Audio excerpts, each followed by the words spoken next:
Hello বন্ধুরা, welcome to my channel. আশা করি তোমরা সবাই ভালো আছো, আমিও ভালো আছি। আজকে তোমাদেরকে একটি দই দিয়ে একটা ডিশ বানিয়ে দেখাবো।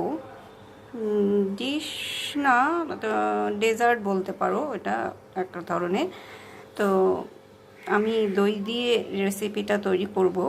তোমরা নিশ্চয়ই দই খাও এই গরমে সবাই, তাই দইটাকে একটুখানি স্বাদ মতো তৈরি করে নিলে খেতেও ভালো লাগে, পেটও ঠান্ডা থাকবে, আর বাচ্চারাও খেতে ভালোবাসে এই রেসিপিটা। তো তোমরা দেখো আমি কিভাবে তৈরি করি, এটা আমার সাথে থাকো। একটু বিট নুন স্বাদ মতো দিয়ে দিতে হবে, গোলমরিচ, একটু চিনি। চিনিটা অপশনাল, যারা খাবেন দিবেন, যারা খাবেন না তাহলে দেবে না আর কি।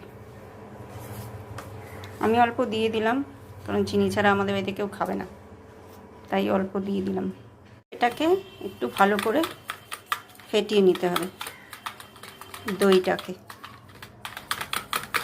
যাতে চিনিটা একদম মিশে যায়।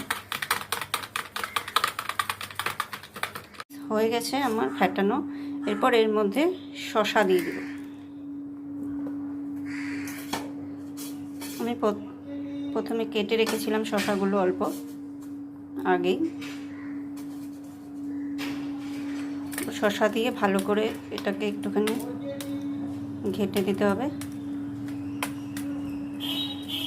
পর এর মধ্যে দিব একটু বোঁদে।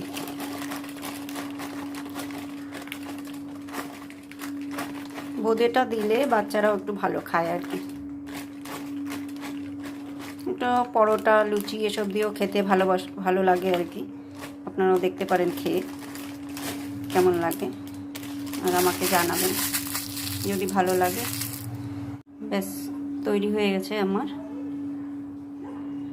এটাকে বলে অ্যাকচুয়ালি রায়তা। তো খেতে ভালোই লাগে, খেয়ে দেখুন আপনারা, হয়তো খেয়েছেন আগে আপনারা। দেখুন, যদি আমার এটা ভালো লাগে তাহলে আপনারা কমেন্টে নিশ্চয়ই জানাবেন কেমন হয়েছে।